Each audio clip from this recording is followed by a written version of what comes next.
การนำแผนกกสิกรรมและป่าไม้ลงสุกอยู่และติดตามการจัดตั้งปฏิบัติแผน5 ปีและวางทิศทางแผนการ5 ปีอยู่เมืองสำเนือวันที่8 เดือนตุลาปี 2019 นี้ท่านผู้วงศ์ศรีสมรักกรรมการพรรคแขวง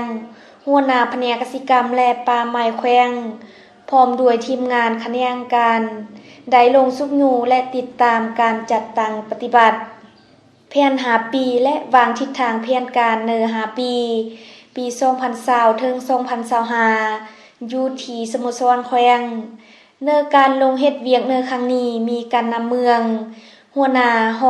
องการกสิกรรมและป่าไม้เมืองมีภาคส่วนที่เกี่ยวข้องคันเมืองและพนักงานรัฐกรพร้อมด้วยอำนาจการปกครอง10 หมู่บ้านเข้าร่วมจุดประสงค์ของการเคลื่อนไหวเวียกงานในครั้งนี้แม่นเพื่อสุกอยู่ติดตามการจัดตั้งปฏิบัติแผนพัฒนาเศรษฐกิจสังคม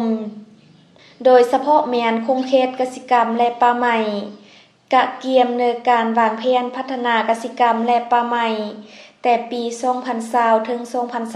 2025ในกองประชุมดังกล่าวผู้เข้าร่วมได้แสดงแนวความคิด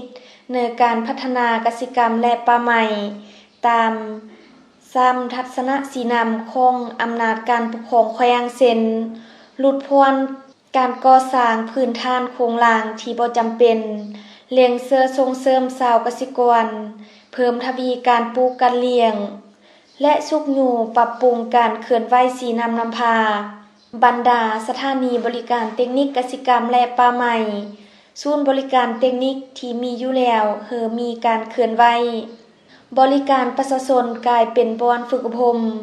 ริเริ่มชาวกสิกรสร้างแนวความคิดอยากปลูกอยากเลี้ยง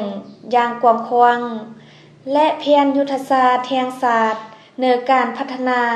กสิกรรมและป่าไม้ตาม3 4 แผนงานและ10 แผนดำเนินงาน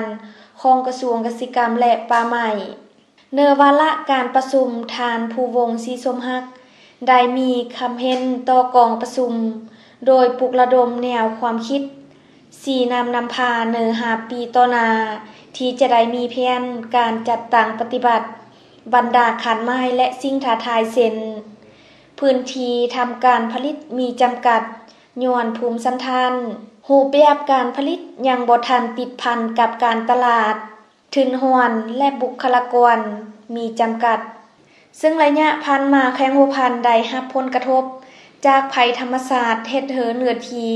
การผลิตพื้นฐานโครงหลังถูกเสียหายเปเพและมีการระบาดของตักแตนฟูงไหมปองบงแมงศัตรูพืชและพยาธิสัตว์ยุทธศาสตร์แห่งชาติต่อการพัฒนาคงเขตกสิกรรมและป่าไม้เศร้าคำทางด้านกสิกรรมและป่าไม้แน่เซอเฮ็ดให้รับประกันความมั่นคงทางด้านเสบียงอาหารป่าไม้และทรัพยากรป่าไม้ต้องมีเนื้อที่ป่าไม้ปกคลุม70 ส่วนห้วยทั่วประเทศเล็งเสื้อวางแผนเพื่อพัฒนาชนบทและลดล้างความทุกข์ยากเพื่อจัดตั้งปฏิบัติหน้าเวียกดังกล่าวต้องเอาใจใส่ประสานสมทบกับคณะการและภาคส่วนของเมืองเพื่อวางแผนจัดตั้งปฏิบัติให้ได้รับผลดีถือเอาปัจจัยการตลาดเพื่อมาแก้ไขควดการผลิตจำกัดการนำเข้าเพื่อให้สินค้ามั่นคงและส่งเสริมการปลูกการเลี้ยงให้หลายขึ้นทานอย่างใดย่องยอส่งเสยต่อผลงานในระยะ5 ปีผ่านมาการสีนำพาของการนำเมือง